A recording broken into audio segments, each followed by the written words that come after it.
Olá, sejam todos muito bem-vindos ao BMC Business de hoje. Meu nome é Gabriel Monteiro, vou lhes acompanhar na próxima hora de conversa, recebendo as principais companhias de capital aberto do país. Aqui nós trataremos sobre modelo de negócios, perspectivas e cenários para os segmentos em que essas companhias estão inseridas. Hoje receberemos a Irani, mas antes vamos conhecer um pouco mais sobre a empresa.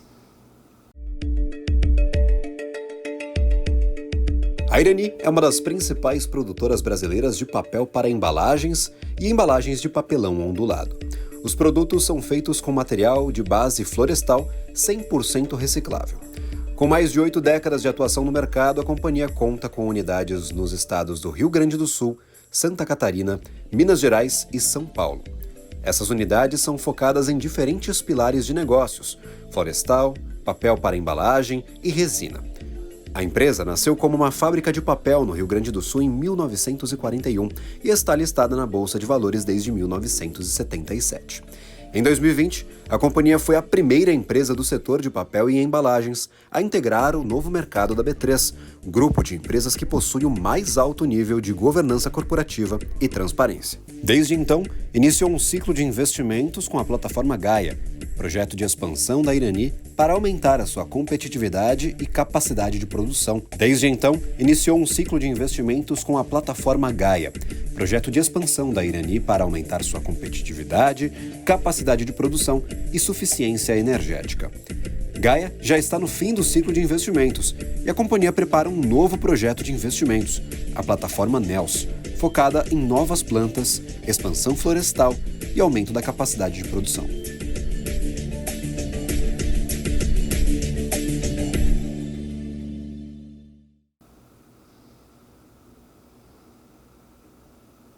E para você que está chegando na nossa programação, pela primeira vez assiste ao programa BMC Business, pode estar um pouco desavisado, pode ter algumas dúvidas sobre esse tipo de companhia, companhias de capital aberto, mas tem uma plataforma importantíssima para você ter acesso, para você ter conhecimento, que é justamente o site de relações com investidores dessas companhias.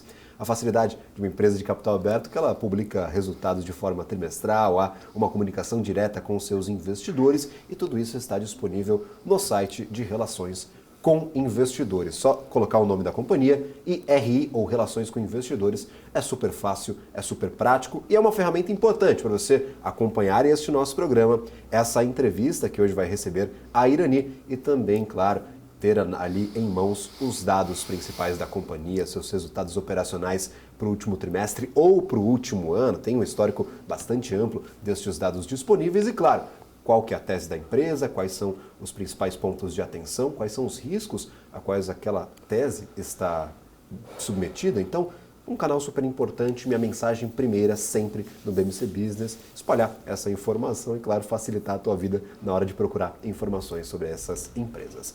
Já que eu mencionava a Irani, vamos convidar a nossa bancada, o convidado de hoje, Odivan Kargnin, CFO da companhia. Seja bem-vindo, muito obrigado pela participação, que prazer enorme recebê-lo presencialmente aqui em nosso estúdio. Agradeço também pela disponibilidade, por atender ao nosso convite. Eu que agradeço, Gabriel, é um prazer imenso estar aqui contigo, com o público da BMC Business e falar um pouquinho da Irani, mostrar um pouquinho do que a gente tem feito, compartilhar um pouco do que é a nossa companhia. E tem feito bastante coisa, empresa bastante longeva no mercado, a gente apresentou parcialmente a companhia no videozinho aqui de introdução ao nosso programa, uma história bastante ampla, uma aproximação recente com os investidores, a história do re-IPO da companhia na Bolsa de Valores e desde então muito trabalho duro dentro da companhia para melhorar a operação, para desenvolver novos projetos, para colocar todos na mesma página. Eu sei que a porção de investidores da companhia é bastante ampla, aquela histórica ali de investidores, até pessoas físicas que investem na empresa é bastante ampla, então muita gente que está nos assistindo pode já conhecer o modelo da Irani. Mas para colocar todo mundo na mesma página, a primeira pergunta que eu sempre faço: como vocês definem o modelo de negócios da companhia? Como que eu consigo encaixotar, eu sei que isso é difícil, mas encaixotar a Irani em um modelo específico? Uma empresa de commodities, é uma empresa de papel, eu sei que há uma distinção bastante fundamental entre essas duas definições, mas que na cabeça do investidor pode não estar tão claro assim. Perfeito. Bom, de uma maneira bem simples, Perfeito. a Irani é a única empresa brasileira do setor de embalagens listada no novo mercado da B3. Existe sempre uma comparação com empresas de celulose, com empresas do setor, mas a Irani é a única empresa que produz unicamente embalagens e papel para embalagens listada na Bolsa Brasileira. Nós temos outras empresas do setor de celulose, por exemplo, que tem outra dinâmica, né? Uma empresa do setor de celulose, temos grandes empresas, excelentes empresas no Brasil, está muito vinculada a commodity, a efeito de câmbio, ao mercado mundial da demanda pela commodity, o que não é o caso da Irani. A Irani ela tem um business que é voltado primordialmente ao mercado local, ao mercado interno, onde nós atendemos principalmente indústrias alimentícias, frigoríficos, que precisam de embalagem para destinar o seu produto, a proteína, né, para os supermercados ou para o mercado externo, né, ou então papel para embalagens, onde segmentos, por exemplo, de delivery usa muito, ou então padarias que usam aquele papel fino, marrom, que provavelmente a maioria das pessoas já usaram o papel da Irani no dia a dia, até sem saber que era um papel que a gente faz. Então, é uma tese única, né? Quem for olhar a nossa tese de investimentos que está publicado no nosso site da RI, como você mencionou, o irani.com.br/RI, tem lá uma opção tese de investimento, onde está bem claro qual é o nosso modelo de negócio, né? Então, do ponto de vista mercadológico, nós somos uma empresa de embalagem de papel e papel para embalagem, e da porta para dentro nós somos uma empresa integrada, onde nós temos as terras para produzir a nossa própria celulose. Sim, nós produzimos celulose, mas produzimos para o nosso próprio uso, ou seja, nós temos terras, florestas, que usamos para produzir celulose e consumimos toda a celulose para fazer o nosso papel. Nós não vendemos celulose, tampouco compramos celulose, né, que é a celulose de fibra longa, que é utilizada para a fabricação dessas embalagens. Então, o modelo de negócio, ele tem fatores bem interessantes e positivos, porque está inserido em tendências seculares de embalagens de papel, que nós podemos falar um pouco mais ali adiante. E no modelo de negócio da porta para dentro é uma operação integrada, onde nós temos acesso à matéria-prima celulose, nós temos também a energia necessária para produzir os nossos produtos, e toda ela de base renovável, inclusive foi objeto agora desse plano de investimentos que a gente fez na plataforma Gaia, o que permite com que nós tenhamos uma exposição em segmentos, em mercados crescentes, né, com tendências muito positivas por serem embalagens sustentáveis, e uma resiliência muito grande nos resultados por conta da integração operacional que nós temos da porta para dentro. Então, é uma tese única, a gente não tem comparável no Brasil direto, tanto é que se for olhar lá na B3, nos segmentos de negócio, nós estamos no segmento de embalagens e é a única empresa do novo mercado que está no segmento de embalagens. Então, é uma oportunidade bem interessante de estar exposto a uma tese diferente do que as outras empresas, até do setor de papel e celulose do Brasil, porque como nós não temos celulose, nós não estamos expostos a essa dinâmica da commodity que está muito vinculada à demanda internacional e aos efeitos do câmbio. Perfeito. É justamente, acho que um dos pontos principais que eu sempre ressalto nas conversas com a Irani, a distinção da companhia em relação aos pares no segmento. Todos me perguntam, a gente faz atualização aqui diária de mercado, às vezes com salto no preço, na cotação da commodity, da celulose em si, ou alguma interferência na cadeia de distribuição de celulose mundial. Todos me perguntam, ora, por que outras companhias estão caindo ou subindo e a Irani não promove o mesmo movimento? Justamente por conta dessa distinção. No balanço, no resultado, não há efeito de venda ou compra de commodities. Essa é o principal ponto que a gente consegue utilizar para distinguir a tese do restante do mercado. A celulose ela não faz preço, por exemplo, na receita que você vai gerar por trimestre. E também, e aí fica uma pergunta, faz preço nos custos da Irani no seu dia a dia, só para a gente distinguir? Não faz preço nem no top line, na nossa receita, né? Ou seja, se o preço da celulose subir ou cair, ele não tem impacto algum na nossa receita e tampouco tem nos custos, porque como eu mencionei, a gente nem compra e nem vende celulose. Então, o mercado de celulose, ele não tem nenhum tipo de influência nos resultados da empresa. E aí, eu acho que um outro aspecto bem importante, né, é que nós não somos uma empresa de commodity, nós somos uma empresa onde o produto ele é feito com engenharia. Então, uma caixa de papelão ondulado, por exemplo, ela tem um projeto. Você não tem preço de tela dessa embalagem de papelão ondulado ou embalagem sustentável, como nós gostamos de falar. Como tem, por exemplo, as commodities. Qualquer commodity, você abre os sites de commodities, você vê o preço em tempo real, como é que ele está navegando nas principais praças do mundo. A embalagem de papelão ondulado não tem isso. Por quê? Porque cada projeto, imagina um cliente nosso lá, por exemplo, BRF, né? Ele tem uma caixa, um projeto específico para aquele determinado produto que vai com o logo da empresa, que vai com o tamanho específico para otimizar o transporte daquele produto, daquela proteína, seja para o mercado local, seja para o mercado internacional.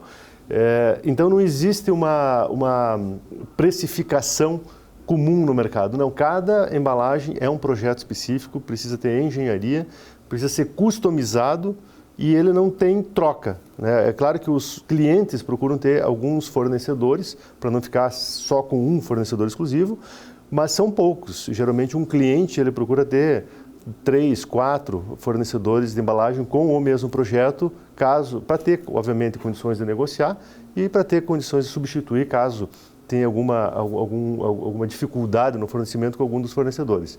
E ele é um item crítico na cadeia de produtiva dessas empresas, porque se falta embalagem, tranca toda a linha de produção. Então ele é um item que nem os clientes também estocam pelo volume que ele tem, é crítico porque ele não pode faltar e ele é específico, ele demanda de engenharia, ou seja, a relação da nossa com os nossos clientes, ela é uma relação que tem que ser muito intensa, tem que ser saudável, longínqua, porque há uma interdependência, eu diria, no modelo de negócio. Nós somos praticamente acoplados com os nossos clientes. Eles precisam de nós, nós precisamos deles. E isso faz com que haja uma estabilidade, inclusive, geralmente os nossos clientes, nós temos há muitos e muitos anos, mais de décadas, fornecendo por conta dessa integração dos negócios entre a Irani e esses frigoríficos ou outras empresas do setor.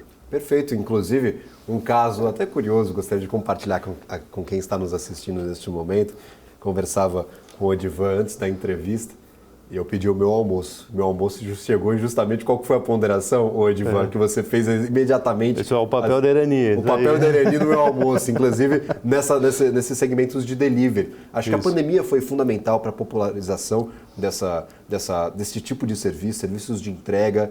Já vínhamos em uma gradativa de aumento da capilaridade desse serviço, por exemplo, para restaurantes, para varejistas digitais. Então já havia essa entrega bastante consolidada no mercado. Mas por conta do isolamento social, isso acabou sendo inflado, isso correu com muito mais velocidade. Nós vimos depois que, solucionados os problemas sanitários, parcialmente ao menos aqui no Brasil, com a Covid, a demanda ela regressar totalmente ao que tínhamos anteriormente? Ou não? Mudou fundamentalmente o mercado para a Irani depois desses últimos anos? Isso que a gente chama de legado da pandemia, né? Eu acho que a pandemia ela deixou algumas marcas. No nosso negócio, essa foi uma delas, né? Ou seja, o delivery, que até então existia, mas de uma maneira bastante limitada, ele passou a ser incorporado no dia a dia das pessoas. Então, mesmo restaurantes que antes não entregavam, restaurantes mais sofisticados, que não tinham delivery, tiveram que aderir ao delivery durante a pandemia para conseguir seguir operando e permaneceram com o serviço depois da pandemia. Então, esse é um legado que a pandemia deixou, que impactou o nosso setor. E hoje você vê muita gente pedindo, né? Acho que até as pessoas que não tinham o hábito de pedir em casa a comida acabaram aderindo a esse hábito, e os restaurantes também se adaptaram a essa nova realidade, o que acabou sendo um legado positivo que a pandemia deixou para o nosso negócio. Mas aproveitando a tua pergunta, Gabriel, até para reforçar de onde vem a nossa receita, né? Acho que o investidor sempre gosta de saber, Tadão, como é que entra o dinheiro dentro da companhia, né? Perfeito. Pelo top line, lá, pelo faturamento. Bom, o dinheiro entra na companhia basicamente em 3 negócios que nós temos. Um é a embalagem sustentável de papelão ondulado, que é esse exemplo que eu mencionei, da caixa, que tem uma engenharia para a indústria de proteína, né, no Brasil, que ele representa entre 55% e 60% do nosso faturamento, ou seja, a maior parte é essa embalagem, conhecida como papelão ondulado, né, a gente chama embalagem sustentável porque ela é de papel. Em torno de 30% a gente fatura, a gente recebe do setor de papel para embalagem, que é basicamente isso que você mencionou, do delivery, né, esse papel marrom, que nós vendemos para convertedores que fazem o saquinho de papel, atendem os restaurantes, e nós somos o principal fornecedor desse papel no mercado brasileiro. Então, é uma venda de papel, se for olhar no nosso release lá tem venda de papel sustentável. E aí nós temos um outro negócio que varia ali entre 10%, um pouco menos que isso, que é o negócio de resinas. Ele é um negócio pequeno dentro do nosso business, que também é sustentável. A gente extrai resina de pinos e converte em breu e terebintina para exportação, especialmente no mercado europeu. Então, basicamente, nós temos 3 segmentos que trazem dinheiro para dentro da companhia, né? 2 deles são os grandes segmentos, que é o embalagem sustentável papel ondulado e o papel para embalagem, que é basicamente esse papel para delivery, papel para padaria ou para sacos de semente, por exemplo, ou outras aplicações dessa natureza. Perfeito. Inclusive, até falando sobre o segmento, para a gente tirar a dúvida do investidor. Segmento de resinas é a pequena parcela da companhia que tem aquela ligação com moeda estrangeira, que tem oscilação do preço no mercado internacional. Então, é a menor porção, aqueles 10% normalmente do faturamento que estão sujeitos a essas variáveis. O restante está mais sujeito à demanda interna, à oferta do tipo de produto, ao preço que está sendo vendido no projeto. Então, são essas 2 iranis, uma com a receita um pouquinho internacionalizada, com principais clientes no mercado europeu principalmente, e este restante mais demanda interna brasileira. Isso, e nós exportamos também um pouco de papel. Se for olhar no segmento de papel para embalagem, a gente também exporta. A exportação total da empresa gira em torno de 15% do faturamento. Entendi. Então ele não é tão relevante, né? Ou seja, o driver do faturamento nosso é basicamente mercado local, mercado brasileiro. Falamos sobre um pouco desse legado da pandemia, quando tivemos, claro, uma demanda muito alta por papel ondulado, mas principalmente por papel para embalagens, esse papel sustentável que nós mencionávamos, ser referente ali a quase 30% da receita da companhia, um pouquinho mais em alguns momentos. Quando vocês estão enxergando a dinâmica de preços atualmente? Eu falei sobre o legado, sobre essa exposição, sobre até a demanda exacerbada do mercado. Não tínhamos estrutura suficiente para atender a demanda que existia nos períodos iniciais da pandemia. Nós formamos essa estrutura, nós criamos novos laços com os clientes, por exemplo, no caso da Irani, com novos clientes conquistados. Para partir deste momento, como vocês estão enxergando dinâmica de preços para os produtos que são explorados por vocês majoritariamente, por favor? Tá, perfeito. Eu acho que vale a pena contar um pouquinho do filme. Né? Perfeito, fica à vontade. Nós vimos até 2019 com uma dinâmica do mercado brasileiro, enfim, já conhecida, e aí veio 2020 a pandemia. A pandemia ela mexeu com toda a dinâmica do mercado. Num primeiro momento, trouxe muita incerteza, ninguém sabia o que de fato ia acontecer, como é que os negócios iam ser impactados. Para nossa surpresa, a gente foi impactado positivamente com a dinâmica, tanto no setor de papel para embalagens, como mencionei, quanto de papel ondulado. Então, nós passamos, a partir da pandemia, por um período muito, muito bom, de demanda muito grande. E-commerce, por exemplo, teve todo aquele boom que também vai em embalagem de papel ondulado, apesar de não ser um percentual relevante do nosso negócio, mas drenou a capacidade do setor como um todo. Então, adicionou uma demanda muito grande e nós chegamos ali em 2021, início de 2022, a ter, de fato, dificuldade de atender clientes, tamanha demanda, tanto no setor de embalagens quanto no setor de papel para embalagens. O ano de 2023, já mais recente, o que a gente percebeu? Já uma acomodação daquele pico, né? Ou seja, teve uma demanda muito forte da pandemia e ele acomodou durante o ano de 2023. E aí a gente viu o preço, por exemplo, de embalagem para papel ondulado caiu basicamente 10% durante o ano de 2023, porque seja que a demanda deixou de crescer na mesma velocidade e também começou a entrar algumas capacidades que o setor se mexeu. Perfeito. Agora, que foi o objetivo da tua pergunta, né, como é que está a dinâmica hoje, né, como é que a gente está enxergando, o que a gente percebe?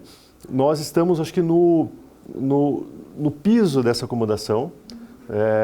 A gente nota que o que era para ter cedido em preços já foi. A tendência agora é que haja uma recuperação, inclusive em função de inflação, em função de custos que estão acontecendo. Existe uma demanda, uma capacidade ainda entrando de produção, especialmente embalagem de papel ondulado, né, sustentável, mas que, como o mercado também está crescendo muito forte, né, os dados da Empapel de papel ondulado indicaram até maio um crescimento de 6% sobre os mesmos 5 meses de 2023, ou seja, em toneladas. É um volume muito grande, é um crescimento de 6% em físico, é uma demanda muito forte, muito grande, então a gente tem visto isso. Isso, obviamente, ainda não chegou até maio a impactar em preço, porque tinha essas capacidades entrando, ou seja, sendo ocupadas, e a gente espera que agora no segundo semestre já haja a recuperação de preços para voltar, vamos dizer assim, desse piso que se estabeleceu no pós-boom aí da pandemia. Entendi. Então, as capacidades vão sendo tomadas, né, vão sendo com esse crescimento forte da demanda, vai ocupando a capacidade instalada e a gente começa a ver já espaço para aumentos de preço. Até porque custos têm aumentado, né? Normalmente, os custos normais de mão de obra, enfim, que a gente acompanha os índices de inflação e sabe como eles estão subindo. E no nosso caso, nós temos um item que é importante, é o único item que não é integrado, que a gente compra no mercado, que são as aparas. Aparas é um insumo, nós reciclamos, nós estamos dentro de um modelo de negócio de economia circular. Perfeito. Então, nós tanto temos a fibra virgem, que a gente produz a celulose, quanto a gente recicla essa mesma fibra. Então, essa aparas, que é onde a gente pega a caixa, o produto de papel e a gente recupera essa fibra, ela teve uma inflação, teve um aumento agora recentemente, basicamente por conta das enchentes no Rio Grande do Sul, que acabaram impactando o mercado regional, mas contaminou o mercado do Sudeste, onde é a maior geração desse produto. Então, os participantes do mercado, a gente vem notando, né, que existe um esforço para recuperar a margem, restabelecer os níveis de margem, e isso então deve abrir espaço, provocar, vamos dizer assim, um aumento de preço.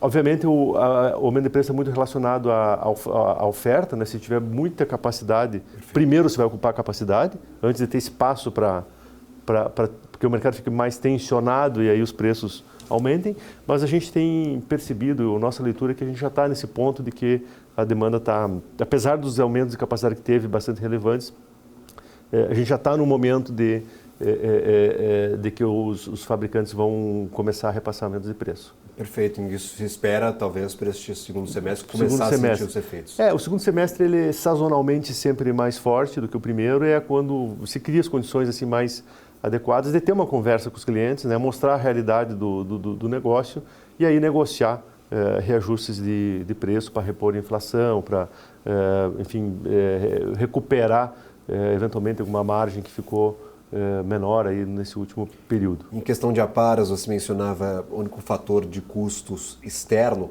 à companhia, exposto à dinâmica de mercado, afetado principalmente por conta da catástrofe no Rio Grande do Sul, acabou afetando o sistema como um todo. Vocês já sentem efetivamente que o efeito ele chegou no seu pico? Vocês enxergam talvez mais aumentos para o futuro? Como é que está esse acompanhamento junto aos fornecedores? Para nós termos justamente uma dimensão de qual o efeito disso sobre os custos de vocês, por favor.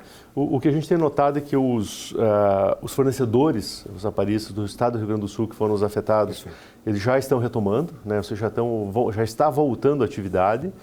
Não retornou neste momento ainda aos níveis pré-enchentes, mas já começa a suprir bastante produto do Rio Grande do Sul. Então a gente espera que ainda tenha alguma pressão de preço para as próximas semanas, eu diria, e aí deve se estabilizar. A gente já nota assim, também uma acomodação, porque já começa a sobrar esse produto no mercado, já começa a ter, num primeiro momento, de fato causou um transtorno, porque nós, por exemplo, ficamos sem o suprimento das aparas que vinham do Rio Grande do Sul, tivemos que recorrer aos outros mercados, especialmente São Paulo, e isso inflacionou. Perfeito. Não foi só nós, como todos os fabricantes lá da região. Então, mas esse foi um primeiro efeito que gerou, de fato, um estresse e que já diminuiu. Ou seja, a gente começa a ver, de novo, um sinal de normalidade, mas, obviamente, com o preço mais elevado, né? Vai normalizar num preço mais alto. Não é que vai voltar ao preço... Vai se estabilizar. Vai se estabilizar no outro patamar. É claro que depende muito da dinâmica da economia para os próximos trimestres, que eventualmente pode até ser que a aparas caia ali na frente de volta, mas neste momento a gente não consegue ter essa visibilidade. Então, o que a gente nota é que provavelmente ela deve se estabilizar num preço um pouco mais alto e isso faz com que a gente tenha a necessidade de recuperar as margens, né, via reajuste de preço. Perfeito. Inclusive, você mencionava margens, eu acho interessante porque eu faço uma rodada aqui para os investidores que não estão acostumados com o business, eu faço uma rodada com analistas antes das conversas com as companhias. Afinal, quero descobrir o que o investidor tem na cabeça, o que está preocupando, o que está tirando o sono do analista, ou que está deixando o analista satisfeito com a operação da companhia. E um dos pontos muito elogiados foram justamente as margens praticadas pela empresa, em especial as margens operacionais, inclusive destaques em relação ao setor mundialmente. É difícil a gente categorizar aqui no Brasil, porque são poucos players, ainda mais listados com os dados abertos, mas mundialmente destaques para a margem operacional. Em questão de estruturação dessas margens, o que afeta efetivamente no final, quando vocês passam o lápis para definir preços, para definir as margens praticadas para os produtos e, claro, aceitar as margens de mercado, o que afeta essa margem? É custo interno da companhia, ou seja, o trabalho está mais em organizar internamente as estruturas, organizar internamente as tarefas para reduzir custos do que necessariamente numa dinâmica de mercado. Como é que vocês interpretam essas margens e o que é importante efetivamente para definir o valor que o investidor recebe no balanço trimestral? Bom, vamos lá. Acho que a primeira coisa, vamos dividir a conversa aqui em margens operacionais. Perfeito. E depois vamos falar de retorno sobre o capital investido. Certo. Era a minha próxima pergunta, inclusive. Na parte operacional, que foi a tua pergunta, o que a gente faz, né? Bom, nós temos hoje uma margem EBITDA da casa de 30%, rondando ali um pouco mais, um pouco menos, né, ao ano. Esse 30% ele já vem de alguns anos, uns 2, 3 anos, e ele já começa a incorporar retorno dos investimentos que nós fizemos na plataforma Gaia. A plataforma Gaia, para quem não está familiarizado, foi um investimento que nós fizemos da ordem de 1 bi de reais, onde nós ampliamos nossa capacidade de produção de papel, de energia e de embalagem. Inclusive tem no nosso site lá um hot site de plataforma Gaia, até agora não lembro, mas digita lá no Google, plataforma Gaia Irani, vai aparecer exatamente o endereço, onde tem todos os dados ali do investimento. Então, esse 1 bilhão de investimentos ele começa a gerar retorno e melhorar as margens. Por outro lado, como mencionei, nós tivemos uma pressão nas margens por conta da queda de preços, especialmente dessa acomodação que aconteceu em 2023. Então, nós estamos num momento em que a gente ganha com o retorno dos investimentos e deixa uma parte na mesa por conta da dinâmica de mercado agora, essa pressão de preços mais intensa. À medida que o tempo vai passando, nós pretendemos voltar a ter as margens que nós tínhamos pré-Gaia e, obviamente, adicionar o retorno da Gaia sobre as margens que nós tínhamos. Então, a margem ela tende, é se esperado, né, que ela se expanda nos próximos anos. E aí, o que nós olhamos? Nós olhamos muito, obviamente, as nossas margens de contribuição, quando a gente precifica produto por produto, né, projeto por projeto que a gente atende. Essa dinâmica ela é bastante intensa na área comercial, e ela depende de muita engenharia, tanto para que tipo de papel que usa, como é que você customiza, como é que você otimiza. Às vezes o que a gente faz muito, Gabriel, e é uma coisa muito interessante que nós temos, é desenvolver um projeto específico para um cliente que ajude ele a reduzir custo via uma embalagem mais otimizada. Perfeito. E faça com que as nossas margens aumentem, num jogo de ganha-ganha. Nós chamamos isso de foco do cliente, onde nós olhamos para onde o cliente está olhando, qual é a dificuldade dele e colocamos a nossa expertise de embalagens a serviço dele. Para quê? Para ajudá-lo a ser mais eficiente nas suas operações. E isso faz com que a gente atenda mais ele, venda mais e consiga entregar a embalagem com uma margem maior, inclusive, para nós. Então, esse é um modelo de negócio muito intenso que a gente tem, já histórico, que tem dado muito certo. Então, a gente procura desenvolver o tempo todo. Nesses períodos em que o cobertor fica mais curto, obviamente, eles têm que, além disso, entrar em outras áreas, ou seja, revisão de custos internos, aquela coisa tradicional que as indústrias fazem, né, que a gente sempre, de tempos em tempos, faz. E hoje a gente tem, eu acho, um aliado adicional, ou diria mais recentemente, que é a tecnologia. Então, nós temos feito muito investimento em ganhos de eficiências à base de tecnologia, com sensorização das fábricas, com o uso de monitoramento integral e em tempo real do funcionamento de todas as máquinas. Já estamos nos preparando para uma próxima fase de acoplar inteligência artificial em cima do nosso Big Data, para que a gente possa identificar variações de padrão, variações de equipamentos, e isso nos ajudar a se antecipar uma manutenção ou ganhar a última milha na tonelada lá, né? Ou seja, aquelas toneladas adicionais da máquina que vão, no fundo, deixar tudo como margem, porque o custo fixo já está coberto. Então, a gente tem feito um investimento muito grande também na parte de tecnologia da porta para dentro, tanto nas operações back-office, que é o esperado, mas também dentro das indústrias, né? Dentro das fábricas de embalagem, dentro da fábrica de papel. Isso, às vezes, a gente não consegue medir.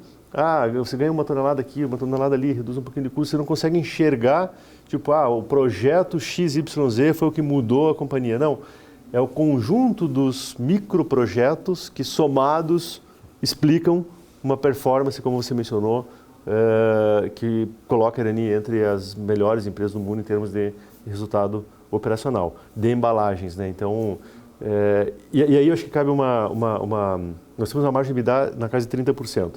E o pessoal geralmente olha, a margem de EBITDA 30%, tem empresa que tem 40%, tem empresa... Só que tem que lembrar que a margem de EBITDA é uma métrica operacional da saúde da operação, né? E uma margem de 30% é magnífica, é extraordinária, eu diria. Mas ela não é uma métrica de retorno sobre o capital investido.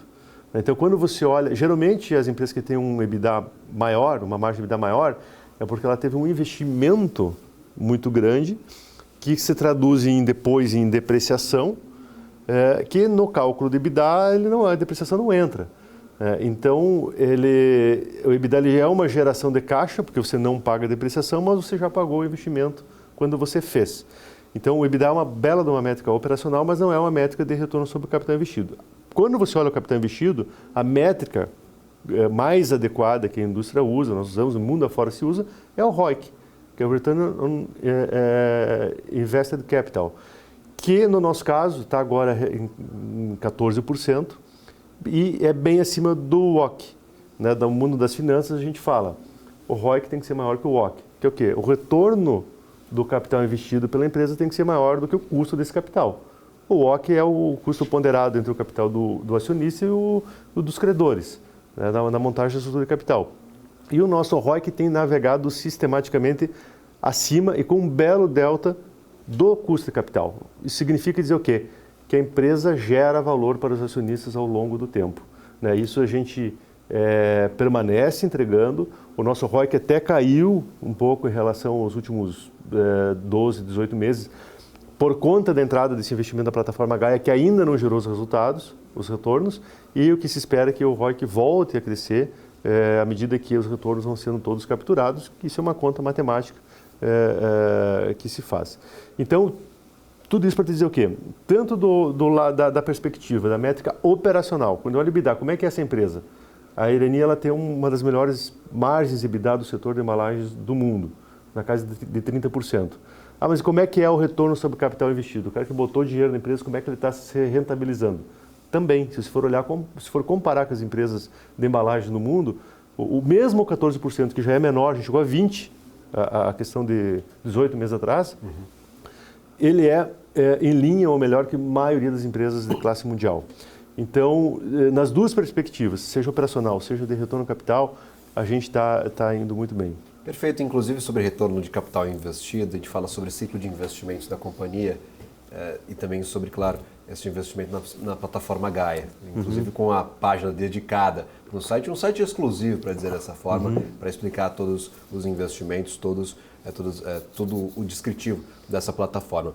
Tem algumas perguntas sobre em que época, em que tempo nós deveremos ver este retorno efetivo dos investimentos da companhia, mais de R$1 bilhão investidos nesta plataforma Gaia. São vários investimentos, então a gente fala sobre cada um deles e, claro, sobre estes retornos previstos aos acionistas, mas eu vou ter que chamar um rápido intervalo comercial. Então, a você que está nos assistindo neste momento, não perca a segunda parte, a segunda parcela desta nossa conversa com a Irani. Vou a um rápido intervalo, 2 minutinhos, estaremos de volta com o BMC Business.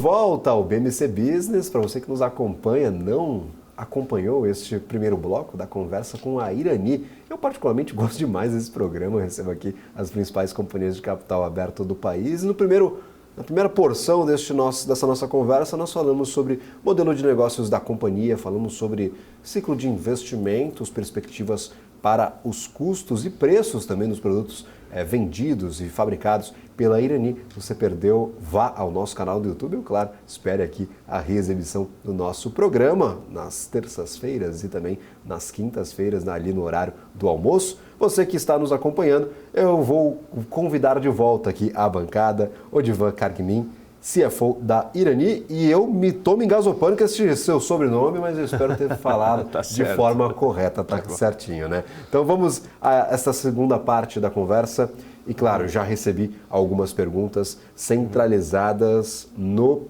projeto de investimentos de vocês, na plataforma Gaia. Primeiro eu queria entender um pouco sobre quais sinergias vocês encontram neste processo de investimentos que já dura bastante tempo, que podem ser aplicadas na operação atual da companhia. Como vocês enxergam, encerrado o ciclo de investimentos da plataforma Gaia, as sinergias acabando afetando o resultado operacional da empresa? Perfeito. Bom, nós temos a plataforma Gaia é um conjunto de 10 projetos e nós acabamos de adicionar mais um agora, são 11, que eles buscam otimizar o retorno no site que nós temos hoje. Ou seja, não tem nenhum site novo que nós estamos implementando com a plataforma Gaia. O principal projeto é o Gaia 1, que é justamente a nossa caldeira de recuperação, que permite gerar energia sustentável, energia limpa, no nosso site de Vargem Bonita, em Santa Catarina, que é o principal site que nós temos. Então, primeira coisa, este projeto, que é mais de R$600 milhões, foi direcionado desse 1,1 bi só para esse projeto Gaia 1. Ele já está em operação, ele iniciou no segundo semestre do ano passado e o retorno vai vir da nossa economia da compra de energia. Nós, antes desse projeto, nós comprávamos em torno de 50%, 52% da energia e agora a gente vai comprar no máximo 10% da energia e essa diferença vai vir da geração deste projeto, que é o Gaia 1. Então nós vamos parar de comprar via contratos com fornecedores de energia que nós tínhamos no Mercado Livre e vão gerar essa energia à base de resíduos do processo produtivo de celulose, ou seja, o combustível. Ele é um combustível que nós já tínhamos dentro da planta, mas dependia desse equipamento chamado caldeira de recuperação para aproveitar esse resíduo e transformar em energia, e é uma energia limpa, uma energia sustentável, porque a origem, o combustível é também vindo do processo produtivo da celulose, especialmente da floresta, o licor que sobra desse processo de produção de celulose. Então, esse é o principal, que vem da economia da compra de energia. O Gaia 2, ele foi uma ampliação da nossa planta de embalagens em Santa Catarina, que também já está todo implementado, a gente já está com praticamente todo ele rampado, onde o retorno vem do aumento da capacidade produtiva daquela planta. O Gaia 3 é a máquina de papel, que nós temos, uma das máquinas de papel que nós temos em Santa Catarina. Nós também ampliamos a capacidade e ele já foi também startado no ano passado e está em rampa de captura dos resultados.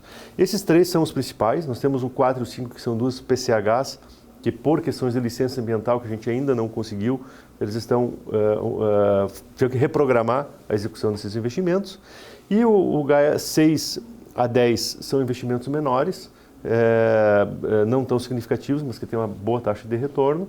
E o 11 que eu mencionei é a reforma da máquina 5 lá em Santa Catarina também, onde nós vamos adicionar mais capacidade de papel, mas esse não, nós nem iniciamos ele ainda. O 11 ele vai ficar para daqui, o prazo é em torno de 36 a 40 meses para a implementação. Mas voltando para aqueles projetos que foram implementados, especialmente o 1, 2 e 3, que são os maiores, o que acontece? Eles já estão produzindo retorno, já estamos capturando o retorno desses investimentos. Então, no resultado que a gente vê, lá dentro já tem uma componente desse retorno. Talvez o investidor está se perguntando, tá, mas eu não enxergo, porque vocês estão fazendo um EBITDA parecido com o que vocês faziam no passado, sem ter esses investimentos implementados. Acontece que, como mencionei, nós tivemos uma pressão de margens desde o ano passado, o preço da embalagem, por exemplo, caiu 10%, que comprimiu as margens. E o retorno desses projetos está substituindo a compressão dessas margens, de modo que o nosso resultado está estável e ele acaba não demonstrando de uma maneira clara o retorno desse investimento dentro dos resultados que nós fizemos até aqui. O que se espera? Se espera que a gente retorne as margens anteriores à plataforma Gaia, naquele business que nós tínhamos ex-Gaia, sem esses investimentos, e aí o retorno apareça em cima daqueles resultados que nós já vínhamos performando. Então nós estamos num momento, como eu mencionei, de acomodação. Quando nós entramos com os investimentos operando agora, foi num momento de baixa do ciclo de performance, e à medida que o tempo passa, essas coisas tendem a melhorar, é onde a gente vai enxergar tanto o retorno normalizando das operações sem Gaia e aí sim enxergando o retorno na plataforma Gaia de uma maneira mais evidente, mais transparente. Então nós estamos num momento de transição, eu diria de acomodação do business antes da plataforma Gaia e a curva de expansão, a curva de captura dos retornos do investimento que nós fizemos. Então esse é o momento, acho que 2024 ele vai ser marcado por esta fotografia, esse script. E no 25 para frente é possível que a gente tenha então uma nova história, voltando com resultados anteriores e acoplando os retornos. Começando a perceber esses efetivos resultados, ganhos dos projetos de investimento da plataforma Gaia. É isso. E mesmo assim, né, o que eu acho que é interessante mencionar, é claro que o investidor quer enxergar o retorno e nós temos a obrigação de entregar o retorno, né? Agora, mesmo nesse ponto da curva que nós estamos, que é um momento de transição e de resultado ainda não performando no business como um todo, por conta da queda de preços, a gente enxerga ainda um ROIC de 14%, um ROIC bem acima do WACC, né? Ou seja, mesmo no momento mais difícil agora desse momento da transição, a gente ainda está com um ROIC bem acima do WACC, ou seja, entregando um delta de resultado, né, ali para o investidor.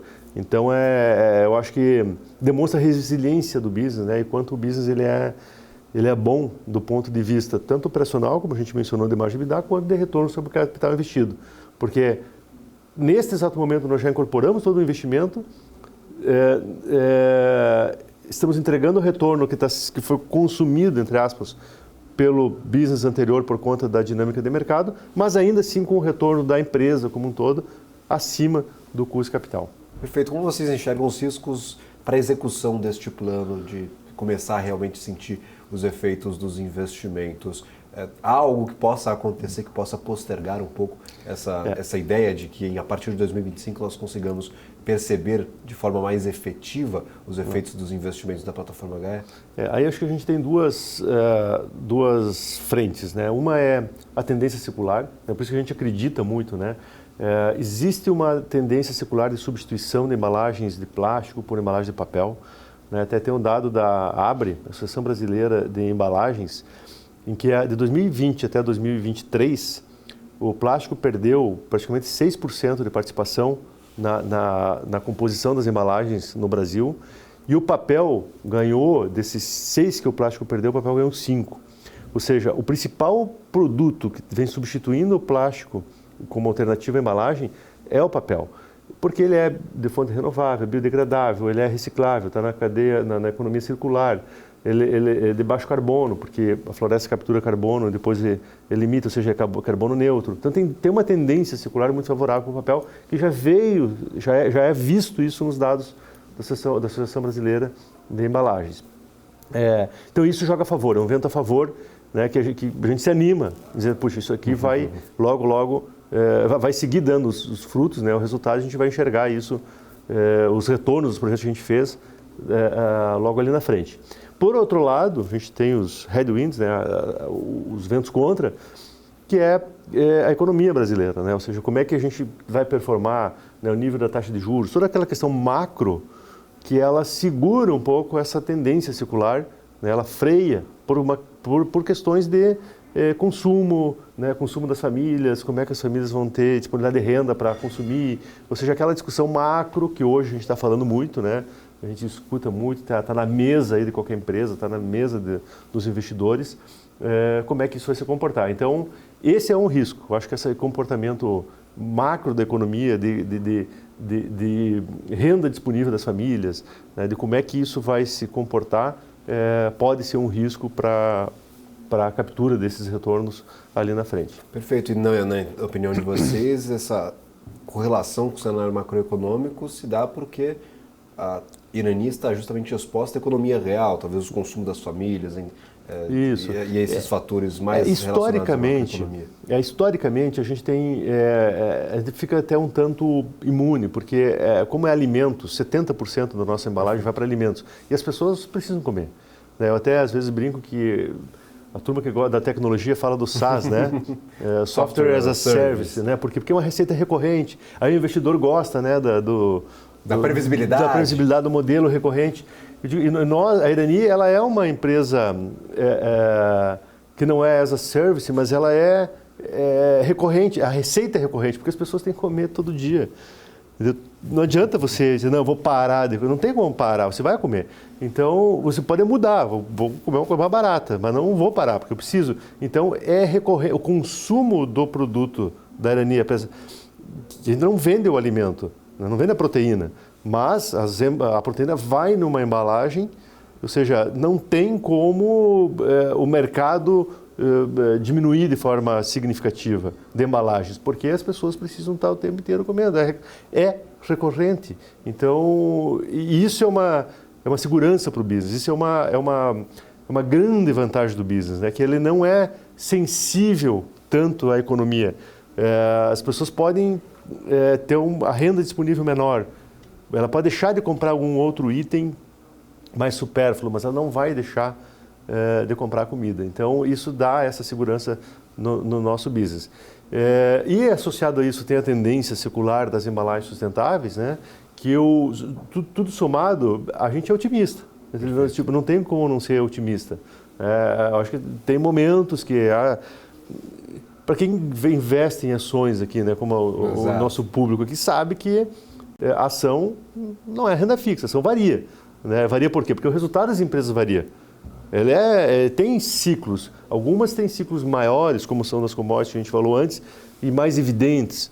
Outras, mesmo não sendo commodities, mas ainda assim estão sujeitas a períodos, né, de maior euforia e de períodos mais difíceis. Então, a gente está nesse momento mais difícil hoje, que logo vai passar. Agora, a hora que você olha o filme inteiro, né, não só uma foto ou não só um trecho do filme, você vê uma tendência circular que já acontecendo, já está nos dados da Associação Brasileira de Embalagens, 2020 para cá já mostra isso. E o Brasil, né, se quiser, eu costumo dizer, por qualquer perspectiva que você olhe, o business da Irani é um business que, assim, não tem dúvida. Porque, você olha para o lado da proteína, né? O Brasil é um dos maiores produtores de proteína do mundo. Como é que viaja essa proteína? Viaja em embalagem. É um país de mais de 200 milhões de habitantes. Como é que come essa turma toda? Vai em embalagem. Entendeu? Ou seja, a gente tem várias alavancas do business positivas. Tem a tendência circular da substituição das embalagens mais agressivas ao meio ambiente, como é o plástico, por embalagens mais adequadas, que o papel se qualifica como sendo a principal delas. Então, também surfa favorável. Tem períodos que a coisa dá uma acomodada? Tem, porque a turma investe, como investiu, então tem capacidade adicional chegando, que dá uma acomodada, põe uma pressão ali em imagem, mas é tudo circunstancial, porque logo a coisa se recupera e o filme se desenrola com um enredo bom, com um enredo bacana, com um enredo positivo, entendeu? Entendi. E é justamente, eu acho que uma pergunta nessa linha, este filme que você mencionava, essa tendência secular, ela é enxergada por outras companhias também. Nós tivemos diversos investimentos para expansão de plantas de papelão ondulado, para entrada em outros segmentos, como também o papel para embalagens. Mesmo com este aumento da capacidade instalada, estes investimentos de outras companhias, você acredita que a dinâmica de preço ela possa ser favorável por conta da demanda crescente? Sim, não tem dúvida. Eu acho que essa é uma questão inerente à demanda, né? Porque a própria capacidade das empresas de colocar mais fábrica, ela também tem as suas limitações. Nós, por exemplo, fizemos o IPO da empresa em 2020, julho de 2020. Montamos todo o FAN, então já saímos executando porque nós tínhamos todas as licenças ambientais na mão. Nós entregamos a plataforma Gaia em 2023. Foram 3 anos que nós estávamos com as licenças na mão e o dinheiro na mão. Foram 3 anos de execução, para comprar equipamento, o fornecedor entregar equipamento, para implementar o investimento, botar a rodar, fazer o startup, né? Então, e rampar a produção. E rampar a produção. Então tem um tempo que ele é um tempo, não tem o que fazer. Então, só que a demanda ela cresce de uma maneira relativamente linear, né? E aí quando a gente olha, por exemplo, a gente tem dados lá de projeção de demanda em vários cenários. Pessimista, moderado, otimista. Assim, o que a gente enxerga hoje? Hoje a gente tem uma capacidade instalada que está chegando, maior do que a demanda. A curva da demanda está aqui, a capacidade está para cima da demanda. Então a gente enxerga que tem um estresse aí por conta dessa capacidade. Mas passou 2 anos, a curva da demanda vai continuar subindo e a gente não enxerga a capacidade entrando, né? Tanto é que a gente já anunciou o próximo ciclo chamado Plataforma NEOS, né, onde a gente busca ser a 3ª empresa do setor de embalagens no Brasil, para justamente ocupar esses espaços que vão surgir ali na frente, né, e tudo isso sustenta o preço, né, ou seja, essa demanda circular, essa dinâmica do negócio, ela sustenta o preço ao longo do tempo. Perfeito, e justamente falando sobre esse novo ciclo de investimentos, esse futuro da companhia, já há um bom tempo eu converso com a Irani, nós sempre falamos sobre o ciclo passado, ou o ciclo atual, investimentos na plataforma Gaia, mais de R$1 bilhão aplicados. Este próximo passo da companhia, queria entender um pouco mais sobre a dinâmica, quais os objetivos desses investimentos, em quanto tempo vocês desejam realizar esse tipo de projeto, como vocês desejam praticar essa expansão da companhia, queria essa distinção de o que é NEOS, o que é Gaia e como é que vocês vão atuar daqui para frente, por favor. O Gaia ele está encerrando agora, né? Dá para se dizer, tem esses 11 projetos dentro da plataforma Gaia. Os principais já foram entregues, né? A gente está aí agora no foco de capital retorno. E a nossa turma de engenharia, o nosso pessoal está trabalhando no próximo ciclo, que a gente já, inclusive, anunciou no mercado, aí, num fato relevante, recente, que a gente colocou, chamado Plataforma NEOS. A plataforma NEOS ela busca o quê? Busca expandir capacidade. Aí não mais nos sites que nós temos, como foi o Gaia, mas sim em novos sites, construindo coisas novas. Então, plantas de embalagem nova, 2 plantas, 1, 2 plantas, planta de máquina de papel adicional, produção de celulose adicional. A gente já tem a própria caldeira de recuperação Gaia 1 que a gente fez, ela já vem preparada para ter uma segunda linha de produção de celulose, então a gente pretende expandir também. Expansão florestal para fazer essa celulose, então depende de aquisição de expansão de área de floresta de pinos. Então ele é um projeto maior do que o Gaia, né, e que vai ser implementado ao longo dos próximos anos. Como eu mencionei, não é uma coisa que se vira do dia para a noite, não é como, às vezes tem negócio que você tem, vou abrir 10 lojas, você vai lá, aluga e tal, e abre rapidamente 10 lojas. No nosso negócio não é assim, você tem que ir lá, tem que estabelecer qual é o melhor lugar para colocar uma planta industrial, onde é que está o mercado, qual é o fluxo da matéria-prima, né, quais são a logística, melhor logística, tem que estar perto do cliente. Papel, por exemplo, tem que estar perto da matéria-prima, perto da fonte. A embalagem tem que estar perto do cliente. Então, como é que a gente coloca esse footprint das plantas, distribui, para que a gente fique com um projeto competitivo do ponto de vista logístico, né? E isso demora, né? E você falar das licenças que tem que buscar, licença ambiental, depois funding, fazer toda a estruturação, né, do financiamento. Mas, ao final dessa plataforma Neos, o que a gente almeja, tem como target lá, é se tornar a terceira maior empresa de embalagens de papel ondulado do Brasil, né? Não saindo do nosso grande core, que é para alimentos, né? Embalagens focadas em segmentos, porque tem essas características positivas aí que a gente acredita, né, que devam permanecer. Aí o investidor que está nos acompanhando, ele pensa o seguinte, da seguinte maneira. Ora, nós tínhamos uma Irani antes, nós tivemos essas margens afetadas justamente pelo ciclo de investimentos e essa perspectiva de melhora nos próximos 2 anos, talvez, para toda a operação. Você mencionava que talvez a gente tenha uma melhora neste segundo semestre, esperada para a dinâmica de preços, mas assim que concluídos todos os projetos, o resultado ele pode vir nos próximos anos. A aplicação, os novos investimentos vão atrasar a entrega para o investidor que está acreditando talvez nessas entregas do primeiro projeto? Como é que vocês enxergam talvez este investimento afetando a operação da nova Irani com a conclusão do projeto Gaia já em mãos? Não, a gente não acha que isso vai acontecer, até porque os investimentos são feitos justamente para gerar valor ao longo do tempo da empresa. Então, agora, por exemplo, entrou a plataforma Gaia, a gente investiu. Durante o investimento da plataforma Gaia, a ação da Irani subiu double digit, né? O IPO da Irani foi o que melhor performou naquela janela de 2021 no mercado brasileiro. Mesmo a gente executando investimento, o investimento não está não trazendo nenhum retorno ainda. Então, o que a gente pretende agora é entregar o retorno da plataforma Gaia ao tempo que constrói um novo ciclo. Então, é claro que a ação, né, o pessoal sabe, né, tem um gráfico bacana que volta e meia circula aí pelas redes, que é que o valor da companhia ele varia de um jeito, o valor intrínseco da companhia ele sobe ao longo do tempo de uma maneira suave e o preço da ação varia ao redor desse valor intrínseco, às vezes indo além do valor intrínseco, às vezes indo abaixo do valor intrínseco, porque o preço da ação é afetado por dinâmicas de mercado que a empresa não tem controle. É claro que a gente tem ferramentas para isso, a gente não pode influenciar o preço, mas a gente tenta melhorar a comunicação, explicar para... o objetivo do RI de uma empresa é fazer com que o preço da ação na bolsa reflita o valor intrínseco da companhia. Então, esse é o trabalho que a gente faz, melhorando a comunicação, explicando, falando com o analista, falando com o investidor, né? E um investimento da companhia em um determinado momento não pode afetar o preço da ação se você fizer o trabalho bem feito.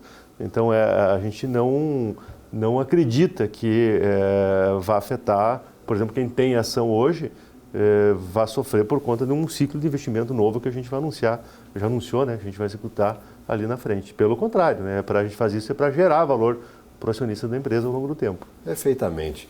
Hoje, infelizmente, nosso tempo é finito por aqui. Eu gostaria que o programa tivesse 5, 6 horas, que aí eu trazia um monte de empresa ao mesmo tempo, a gente conversava sobre projetos, sobre o futuro da companhia. Infelizmente, a gente chega ao fim desta conversa no BMC Business.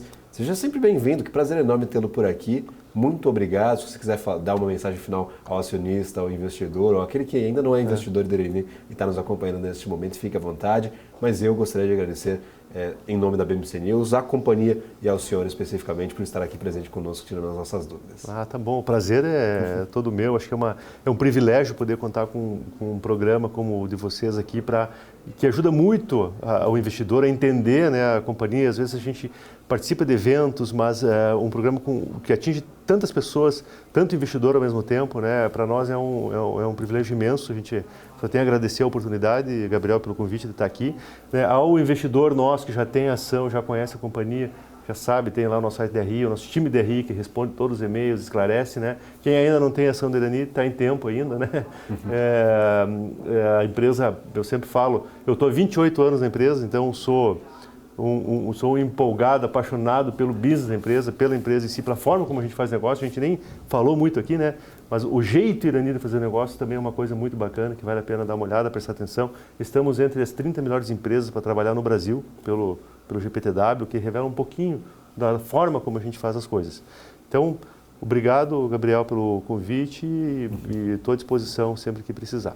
Maravilha, muito obrigado. Vai participar aqui em outras ocasiões, tem projeto novo batendo a porta, a gente tem muita dinâmica do setor para ser comentada ao longo dos tempos. E claro, a gente vai comentar em futuras oportunidades esse jeito irani de fazer negócio, que eu acho um tema bastante interessante também. Também gostaria de agradecer imensamente a presença de vocês, investidores que nos acompanharam ao longo desta conversa. Sejam sempre bem-vindos ao BMC Business. Lembrando, nosso programa é semanal. Na próxima quarta-feira tem mais uma companhia de capital aberto conversando aqui com a BMC News e com todos vocês que nos acompanham. Um abraço. Tchau, tchau.